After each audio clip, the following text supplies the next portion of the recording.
Today on Something You Should Know, how to stop an argument before things get out of hand. Then, refrigeration. It's revolutionized how we all eat, but it scared people in the beginning.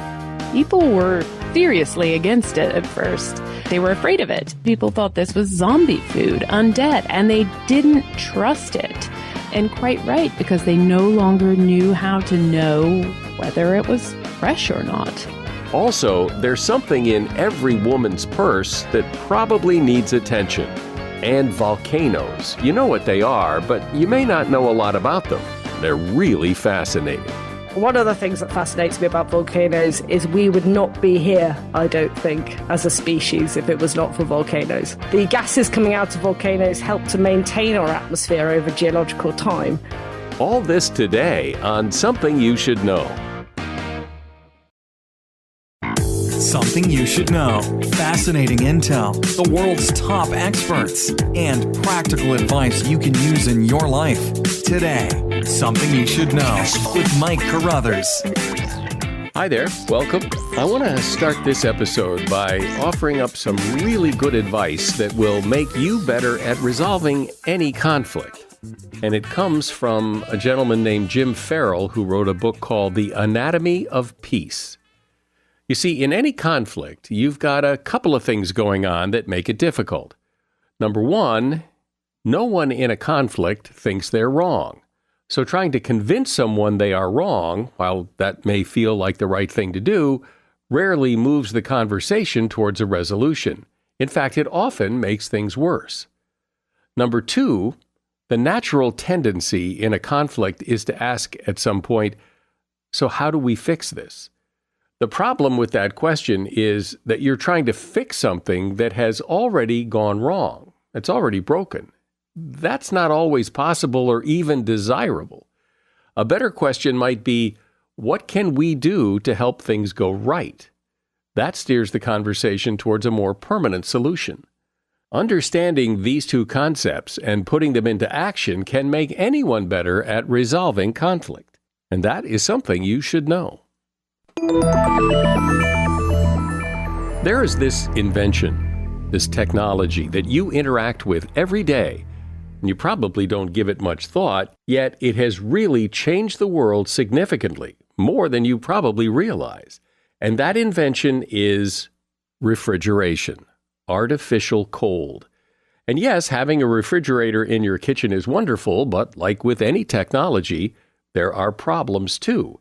Here to help you understand how your refrigerator changed your life is Nicola Twilley. She is a writer, frequent contributor to The New Yorker, host of the podcast Gastropod, and author of the book Frostbite, How Refrigeration Changed Our Food, Our Planet, and Ourselves. Hi, Nicola. Welcome to Something You Should Know. Thank you for having me. So let's start with just a real quick history lesson here. When did refrigeration become a thing for people? Well, so humans have noticed that cold kept food good since humans noticed things. There are examples of Paleolithic people using ice pits to keep their mammoth fresh. The trick was no one could make cold until really recently. And so people didn't see cold as a very useful way to preserve food because natural cold was so unreliable and it's not available everywhere and it's only available in the winter. So you just didn't rely on it. You used it. People used ice to make ice cream in summer or to make wine slushies. It was a treat, but they didn't rely on it for, shipping meat across the country. When a scientist, a guy at the University of Edinburgh, first figured out how to make artificial cold, it was seen as a party trick. No one knew what to do with it. And it's actually really, really very recent, 150 years only, that we've actually sort of used cold commercially to ship food around the world. Isn't that amazing that it's only 150 years old and yet it is just part of everybody's life every day in this country? And what about freezing? Are refrigeration and freezing all part of the same development of technology, or are they two parallel paths that are of two different things? That's a good question. They are obviously similar. In both cases, you're reducing the temperature. And so basically by taking energy out, you're slowing things down. The way refrigeration works, the way cold works is it slows things down. So the bacteria that would be, metabolizing and reproducing and turning your food bad, they're just growing more slowly. Everything happens more slowly in the cold. And so that's true of both. But freezing goes a step further by locking up the water. And without water, then all of those processes that would lead to decomposition just basically stop. So they're parallel, but with a slight tweak. The same people working on it, or did they show up in different spots and then sort of get merged together in the refrigerator freezer? Oh, yes. Good question. Very different people working on it, actually. So at first, refrigeration came first, just lowering the temperature. And it was actually an Australian printer who was the first to come up with a working refrigeration machine and sell it. And the place he sold it to was actually a brewery, one in London and one in Australia. Beer brewers, lager beer brewers were the pioneers in refrigeration because it's very hard to make lager beer. The yeast doesn't like being too warm. So in the summer, you really need refrigeration. So they were the ones who said, hey, this new technology works for us. So that was happening in the mid 1800s. Freezing was a whole different set of problems because the thing about locking up that water is it forms ice crystals. And those ice crystals can damage cell walls. Everyone's experienced this. Try and freeze a strawberry. It's very hard to do. It's sort of mushy when it comes out. That's the effect of those ice crystals breaking down the cell walls. And it took Clarence Birdseye to figure out that if you froze things super quickly, you could get around a lot of that breakdown and keep the texture relatively intact. So yeah, they operated separately. And for a long time, people didn't have freezers. And then for a long time, they didn't have combined fridge freezers. And so although they work roughly in the same way, they only kind of met in our kitchens relatively recently, post-war. Isn't that interesting that the two things happen differently? And Clarence Birdseye, I mean, he's kind of a legend, and his name is still on, I think, a lot of frozen food. And he was kind of the big pioneer in freezing food the way you just described that made it work. He was, but you know what he did? He froze a load of food, and then he realized, oh, wait, no, I have no way to distribute this. Stores have no way to sell it. And customers have no way to store it at home. So that's one of the interesting things about this whole technological development too, is that everything has to come along at once. If you don't have anywhere to keep your frozen fish stick at home, then there's no point having a fish stick. Well, right. Well, it's also kind of like, who's going to buy the first telephone? There's no one to call, but exactly. Somebody has to go first. Somebody has to be, and then it kind of stumbles along until it finally clicks. And then now you get to the stage where we're all locked into this, and it seems completely weird to imagine even living without a fridge or a freezer. So I have heard that a lot of the food we buy at the store that's, fresh produce actually sits in refrigeration for weeks, months, maybe years before it gets to the store. Is that possible? It is indeed possible. If you go to the store in June or July and you buy an American apple, it's probably coming up on its first birthday. And the reason for that is really simple. Apple harvest starts in late August. And runs maybe through November. So think about it. That apple has to be getting on a bit if you're buying it in the store in June. Most people don't think about it, but produce has seasons, yet we can buy it all year round. And apples are one of the most interesting, actually. They were really one of the first pieces of produce to be successfully refrigerated in this way. And the life extension technology we use for apples is, well, to mix my metaphors, bananas, because it relies on not just making them cold and slowing down their death that way. And by the way, the apple is still breathing all the way up until you eat it. The apple is still breathing and burning through its own internal resources. And the trick with slowing that down is just to sort of sedate it and have it take as few breaths as possible on its way to you. Now, cold will do that. The other thing they do is also just reduce the oxygen levels. So the apple is sitting in very, very reduced oxygen levels. In the most sophisticated warehouses, it's actually controlling the oxygen levels itself. It's a dynamic system that adjusts to how fast the apples are breathing in and out and controls the levels with it. And they just sit there in the dark in these oxygen-starved, cold environments, breathing very, very, very, very slowly. And then you buy them 9, 10, 11 months later. See, I've always thought that the reason you could buy apples in the springtime was because probably somewhere else in the world they grow apples in the springtime, and they grow it. So, it's like, so it's 5 o'clock somewhere, like it's harvest season somewhere. And so that's where the produce comes from.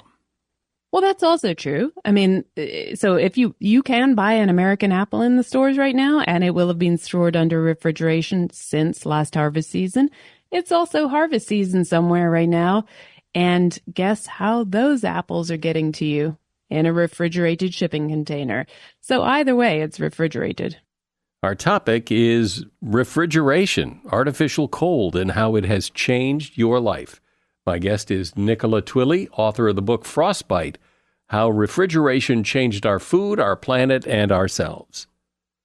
So, Nicola, when refrigeration first came out, I'm wondering, did people think, it was evil or that there was something wrong with the food and that, we were all going to die if we ate refrigerated food? This is the part I found actually the most surprising, along with how recent refrigeration is that people were seriously against it at first. They were afraid of it. And if you think about it, it makes sense. Before, if you saw a fresh chicken, you knew it had to have been slaughtered a day ago or that day. Now here was this new technology where the chicken could look fresh, but it could have been slaughtered a year ago, 10 years ago. I mean, and people thought this was zombie food, undead, and they didn't trust it. And quite right, because they no longer knew how to know whether it was fresh or not. Fresh used to mean something. And if your food was older than a day or two, you had to have preserved it in some way that would have changed its physical appearance. You had to have dried it, smoked it, canned it, done something that would let people know how old it was. And suddenly the fridge comes along and changes all of that. And one of my favorite moments is the Egg Warehousemen's Association was really afraid that Congress was going to sort of step in and set really short limits for how long food could stay in cold storage warehouses because the public was agitating for that. And so they ran a big PR campaign. Refrigerated food is safe. And they held these banquets. The first one was in Chicago, where everything on the menu had been refrigerated. And today you'll go to a restaurant and you'll see, this is grown by this farmer at this place. On that menu at the cold storage banquet in Chicago, it said, this chicken is being stored for 6 months at Booth's Cold Storage at, 53rd West 22nd Street. It listed the cold storage warehouses, and it was a giant PR attempt to try to prove to Americans that refrigerated food was safe. It must have worked. Slowly but surely. I mean, even after that first meal, there was a headline in the Journal of the American Medical Association the next day. This means nothing, What happened, honestly, was a woman called Polly Pennington made refrigeration scientific. She did the research. She was hired by the federal government to figure out how food could be refrigerated safely, what temperature things had to be stored at for how long to be safe. And she was an absolute pioneer. She was hired at a time when women weren't hired into the civil service, and especially not as a scientist. So she was a total rock star. And she is the woman who basically got Americans to trust refrigeration wouldn't kill them. And it doesn't seem like it kills anybody. It doesn't. But does it do them a lot of good? This is the question I sort of tackled when I looked at, has refrigeration been good for our health? And it's a harder question to answer than you would think. People straight off the bat are like, of course, now we can have fruits in winter. How can it be bad for us? Well, it turns out that, for example, those fruits are much lower in nutrients, vitamins and minerals and phytonutrients than they were in our grandparents' day, in part because of the breeding for shelf life to be able to be refrigerated. So there's that. There's also the fact that we can buy a lot of fruit and vegetables, but we don't necessarily eat them. There's also the fact that, when refrigeration was introduced, everyone was like, oh, this is terrific. We can eat more red meat and be strong. Well, our ideas of what is healthy to eat have changed. Another thing that is increasingly emerging is that our gut microbes, the little microbes that live in our gut and outnumber us by trillions to one, they have a huge impact on everything from our health and our immune system to our mental health. And they are profoundly altered by refrigeration because prior to refrigeration, we consumed much more fermented food. And fermented food full of beneficial microbes that our gut microbes like that end up having a huge effect on our health. So yeah, pros and cons. On the other hand, salt consumption reduced when refrigeration was introduced, and that's been a huge benefit for public health. So it's a harder question to answer than you think. Well, one of my pet peeves is, food waste. I hate that so much food gets wasted. And so you would think, well, refrigeration prevents that. But I've always thought that people buy more food than they probably should because they think it'll stay in the refrigerator and then it sits in the back and goes bad and then it gets thrown away anyway. You've totally nailed it. That is exactly it. So one of the reasons people thought refrigeration would be a great blessing at first is because so much food was lost getting from farms into the city to feed people. A third of all food was thrown away, and people thought this was just an unbearable waste, and it was. Refrigeration did stop that. The problem is that we now throw away a third of the food we buy, so that waste is just sort of transferred where it happens. It doesn't happen on the way to us. It happens once we bought it and we just let it pile up in our oversized fridges. And the fridge, it's like food waste researchers described it to me as a clean, cold waste bin because you put stuff in there. It seems like it's going to be good. Then your plans change and you think, well, it's in the fridge. It's fine. I'll have it tomorrow. Oh, wait, now it's the end of the week. Now it's the end of the next week. It's gone bad. I'll throw it away. People don't even know what's in their fridge. Your crisper drawer gets so full that you can't see what's in there. People also don't know what freshness is anymore, and they have to look at a sell-by date rather than trusting their nose or giving it a quick squeeze. And so that also contributes to waste because they'll throw things out that are perfectly good. So a lot of, and those are all directly connected to refrigeration and to the size of U.S. refrigerators and this sort of artificial abundance mindset that they encourage. So what did people do? Because there is some food like milk, butter, things that seemingly, well, no, butter doesn't have to be refrigerated. People just do. We don't actually put our butter in the we always have some out because it doesn't have to be refrigerated. Yeah. And you can spread it that way, right? Right, exactly. But milk does, or it'll go bad faster if it doesn't. It'll go bad pretty fast if it's not in the refrigerator. So what did people do before that? They made buttermilk. They made yogurt. They turned their perishable products into non-perishable ones. It just so happened that those were different. They had benefits. There's a famous quote, cheese is milk's bid for immortality. Cheese is a great thing. I personally think cheese is a bit of an improvement on milk. So many of humanity's most delicious foods come out of trying to turn something that's very perishable into something that has a little more legs on it. I hadn't really thought about this, but if you look at pictures of older refrigerators, like from the 40s and 50s, even the 60s, they were a lot smaller. And today we have these big refrigerators. And when you have a big fridge, you feel compelled to fill it up. And you fill it up with food. You can't possibly eat all of it before it goes bad. U.S. refrigerators are the largest in the world by far and away. They're the nearest equivalent, even in Europe, are 2/3 the size, and most of the world is dealing with something half the size. And that's before you get to the huge percentage of American households that actually have a second fridge in their garage, or even a third. There's a lot of fridge space to be filled, and no one wants an empty fridge. That feels like you don't have enough. So anxiety provoking. But yeah, you're absolutely right. And I think, fridge designers have tried to solve this. They've tried to give us smart fridges that will tell us what's in there. Really, we would waste a lot less if we had smaller fridges and shopped more frequently in, walkable cities. That's possible, but we haven't chosen that route. Are there any advances in or on the drawing boards or is you just make it cold? You take your box and you make it cold, and that's the beginning and end of refrigeration.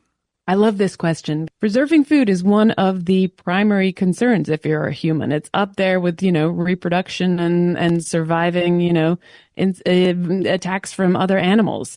This is keeping food good so that you can continue to eat it is one of our primary evolutionary drives. And yet, when refrigeration was introduced, most people thought it wasn't going to be the winning solution.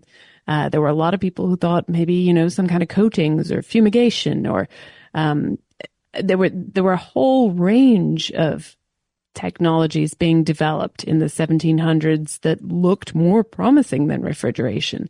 And frankly, that research is now happening as we understand the downsides of refrigeration, especially in terms of climate. People are picking that back up. And, you want your beer cold, you want your ice cream frozen, but your produce doesn't actually need to be cold. It just needs to be fresh. So if you can achieve that with a coating, which a company in Santa Barbara is working on, they have a coating that will keep produce as fresh, just with that coating at room temperature as refrigeration would do. You can get 4 weeks with a bell pepper sitting on the countertop at room temperature using their coating, which is entirely made out of food molecules. Now people are working on that. It might be that we don't need refrigeration for all of our food. We'll still want a cold beer, but maybe our produce doesn't have to be refrigerated, and that would be incredible. Well, this whole story is really interesting in a couple of ways. One, that it is so new that refrigeration is only 150 years old. And secondly, it affects our lives in so many ways, and yet it's still somewhat invisible. We don't think about it much, but man, imagine life without refrigeration. I've been talking to Nicola Twilley. She is a writer, frequent contributor to The New Yorker, and author of the book Frostbite: How Refrigeration Changed Our Food, Our Planet, and Ourselves. And there's a link to that book in the show notes. Thank you for coming on today, Nicola. Thanks, Mike. It's been great. Like you, I imagine, I know what a volcano is. I've seen them on TV and in the movies. I know that smoke and lava comes out when they erupt. And that's about all I know. And yet, according to people who do know more, volcanoes are fascinating. They're all over the world, and we should probably know a little more about them. Here to reveal the amazing world of volcanoes is Tamsin Mather. She is a professor of earth sciences at the University of Oxford and author of the book Adventures in Volcanoland: What Volcanoes Tell Us About the World and Ourselves. Hi, Tamsin. Welcome to Something You Should Know. Hi, it's great to be here. So first, I guess we need to understand what a volcano is. So what is a volcano? So volcanoes are places on our planet where molten rock that we call magma when it's inside the planet and lava when it gets to the surface comes to the surface. And volcanoes are the structures that are built. So we often refer to volcanoes, they look like mountains, but they can actually also be big depressions in the ground as well. So think about big craters or big calderas like Yellowstone or Santorini in Greece. So my image of a volcano, and I think for most people, is it's a mountain. It's a mountain with smoke and lava coming out, like Mount St. Helens. Do volcanoes create that mountain, or do volcanoes use a mountain that already exists to erupt? Which is the chicken and which is the egg? Yes. So in the case of Mount St. Helens, it's what we call a stratovolcano. It's been made up of layers of lava and ash and other volcanic products that have been erupted. So yes, in the case of Mount St. Helens and many other volcanoes, the mountains have been built by the volcanic activity. What causes a volcano to basically, at some point, they all stop doing what they're doing? Why do they stop? That's an excellent question. It's not something we fully understand. So in some cases, we do have a really good understanding. So Hawaii, for example, is fed by a hot spot underneath the volcanoes. So again, it's down in the Earth's mantle. And as the rigid Pacific plate rides over that hotspot, it actually takes the volcanoes away from that source of magma. So Kilauea and Mauna Loa are the active volcanoes at the moment. But as you go over to the west along the Hawaiian chain, the volcanoes become extinct. And that's because they've actually moved away from the source of the molten rock that fed them. Ever since I was a child, my theory or my understanding of what volcanoes are, and I think a lot of people grow up thinking this, is that, somewhere in the center of the earth is this fire, that the earth has got fire in the middle of it, and the volcano is that fire coming up. How accurate is my childhood theory? Well, that turns out not to be quite correct, but actually, in a funny way, it's where we started where the science started.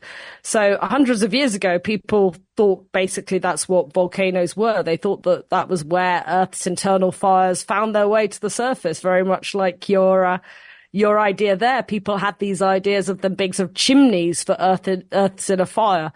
And then even when Christianity took a hold, people thought of them as being gateways to hell. Even there's incredible stories of the conquistadors erecting crosses over Masaya volcano in Nicaragua to guard the escape of evil spirits from its mouth.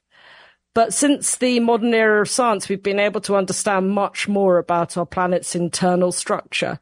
And using seismic waves, which are basically the vibrations that we feel coming through the earth when there are big earthquakes, for example, we can record those, and we can learn a lot more about the internal structure of the earth. And what we find is that most of the earth is solid rather than having any pockets of melt that stay there all the time. The very inside of the earth, there's a liquid outer core. But the mantle, which is the bulk of the Earth, this is about 65% of Earth's mass, is actually most of the time solid. And it's only in these very special circumstances where it melts and you get magmas generated that feed volcanoes. So my theory, at least I share my theory with a lot of other people, at least centuries ago, they believe what I believe. Yes, yeah. Absolutely. You're doing well, just a few centuries out of date. That's okay. And then we moved to science class, and I remember in science class that for there to be fire, you need oxygen. If this is going on underneath the surface of the earth where there is no oxygen, how can there be fire? Exactly. So this is not fire in the same way as a bonfire or a fire that we might have in the grate at Christmas time or something like that. Nothing is burning with volcanic heat. The rock is red hot when it comes up to the surface. So many of the things that we refer to as fire in a volcanic sense actually aren't fire at all. Nothing is burning. There's nothing you can put out. Things just cool down. So it's a very different type of process. How good is science at predicting volcano eruptions? We're getting better and better, but it's still really, really challenging. So we have lots of well-monitored volcanoes. You get a lot of really useful data. So seismic data, which is the very small tremors and very small earthquakes that you get when magma or gas move in the Earth's crust, gives us lots of really useful information. And then the changing shape of volcanoes is also really important for us. So just an example, in 1980, before the Mount St. Helens eruption, it kind of blistered up like a boil on the side of the volcano, and then there was a small earthquake, and it was from that swelling that the eruption initiated. So we can pull all these different strands together in order to make a prediction that a volcano is very likely to erupt. But it's only generally a forecast. It's a bit like weather. We can't be sure. And the other challenge that we have is that we might be able to say it looks like it's going to erupt in the next month, but actually saying it's going to erupt in 2 days' time, which is a really helpful piece of information if you want to evacuate a big city, is much more difficult to do. And even when you do predict that a volcano is going to erupt, can you predict with any kind of certainty how much it's going to erupt, how big an eruption it's going to be? That's another big challenge. And often we go back and study its past behavior in order to try and understand its future behavior. And sometimes we can use things like how much it's deformed, how much it's swollen up, to give us some clues about how much magma has arrived in the system. Are volcanoes monitored, like actively? Are there people over there going, let's keep our eye on this one every day? Well, in some places, yes. So the USGS do a great job monitoring the US volcanoes. And they have a lot of resources and a lot of expertise and people monitoring that. In some parts of the world where there are fewer resources, volcanoes are not as well monitored. And in some places they're very remote from populations. So again, maybe it's a little less important to keep them well monitored at all. But a really powerful tool we have now actually are satellites. So we can use satellite remote sensing, basically satellites that send radar beams down to the surface to map the shape of the surface. We can actually use these types of satellite to monitor volcanoes globally without needing there to be infrastructure on the ground. Have you ever seen one? An erupting volcano? Yeah. Yes, absolutely. It's one of I think one of the most astonishing, awe-striking things that you can experience as a human. And maybe a little frightening? A little bit. I think it's important that one is a little bit frightened. I mean, these are enormously powerful forces, and they need you need to show them due respect. Yeah, I guess it depends on how far away you are as you're observing it, as to how and the type you are. And the type of eruption as well. And so when a volcano erupts, and when I imagine the images of Mount St. Helens, and it all, in addition to the lava, which is very dramatic, there's also a huge amount of smoke, or whatever that is. And how dangerous is that? Is that a real concern? Yes. So the gases that come out are a cocktail of different components. So there's a lot of steam in the gases, a lot of water, and that doesn't tend to cause so many problems. There's a lot of water vapor in our atmosphere anyway. We see it every day as clouds. But there's also a lot of sulfur dioxide, which is an acidic gas, and other acidic gases like hydrogen chloride and hydrogen fluoride. So in the local facility, in places like Hawaii, where you have gas coming out of these volcanoes all the time, you can get quite substantial drops in air quality and acid rain problems, damage to vegetation. Can volcanoes ever be so big and the eruption so big that they alter the climate in some way, that they change something, or is it a dramatic? Yes, but it's temporary and things eventually go back to normal? Well, this is a really fascinating question. So volcanoes actually alter our climate and environment in a huge number of different ways. But just to give you an example, if we have a really big eruption, which punches up material up into the upper atmosphere, so the layer of the atmosphere known as the stratosphere, which you might know about because it's where the ozone layer is, which is obviously very important to our existence. If it punches up into that layer, basically the sulfur dioxide can oxidize to form a haze, a kind of veil of aerosol. That can make the atmosphere really hazy high up, and that can reflect some of the sunlight back off into space and actually cool the planet lower down. So a really good example of this was in 1815. There was an enormous eruption of Mount Tambora in Indonesia, and this altered global climate patterns really profoundly. So the year 1816 was known in Europe and North America as the year without a summer. We had things like snow in New England in June. We had crop failures. We had famine in various parts of the world. People were forced to eat their cats rather tragically in Switzerland. There were riots in France. There was a great push of migration from New England to the western states in the US. And that was all caused by the volcano changing the global weather patterns. Wow, I never knew that. That's fascinating. I never heard that before. That's pretty big. That's big news. Yes. One of the really interesting things was at the time, people didn't connect these phenomenon up. Yeah, it's imagine only subsequently that we've really learnt this. Right, yeah. I would imagine the science wouldn't have been available to say, well, the reason for that is this, and this is why it's happening. And people must have been very confused and wondered, well, what's going on? You know, the end of the totally. Earth. Yeah.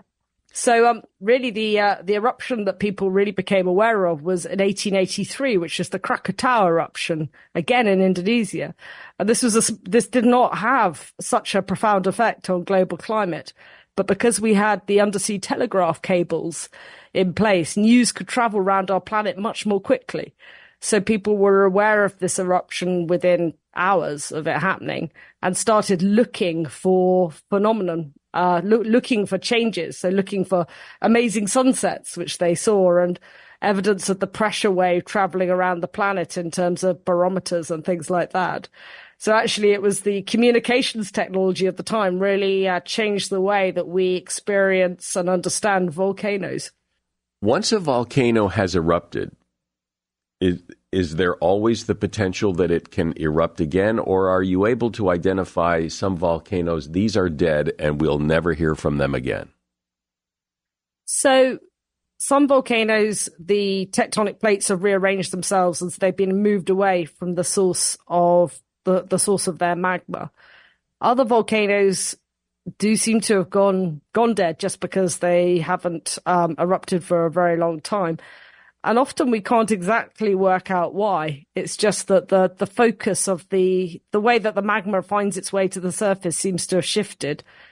So we can definitely make again a very good forecast, a very good sort of a very good prediction that volcano is unlikely to erupt again. But these are unpredictable mountains, so they often have the last word, and sometimes they still can take people by surprise. Is there any sense of the last volcano that erupted for the first time? Like this was the first time this mountain spewed out that stuff? Or do most volcanoes that we see for the last, I don't know, couple hundred years, they've erupted before? Oh, there's plenty of examples of new volcanoes.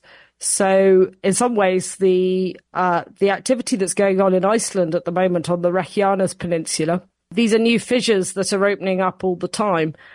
We don't really have a central volcano there. These are more like fissures that open up and spew forth lava flows. But another famous example is the Paracutin volcano, which was basically sprung up one otherwise normal day in a farmer's field in Mexico.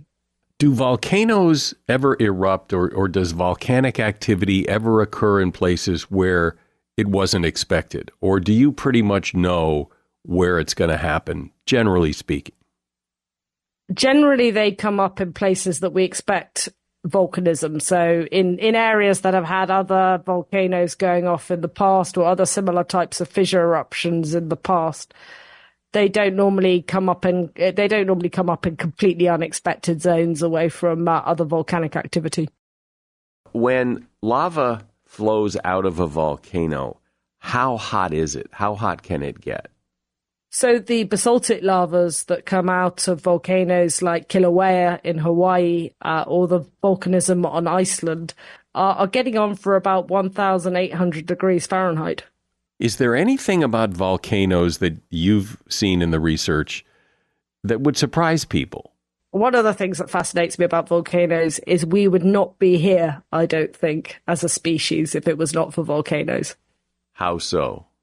Although we think of volcanoes probably most often as forces for destruction, they've also been really important forces in terms of building our planet's continents, which we're obviously land-based mammals, so really important. The gases coming out of volcanoes help to maintain our atmosphere over geological time. So they've kept us within certain bounds of temperature by our atmosphere helping for that, and protected us. The atmosphere protects us from lots of external forces.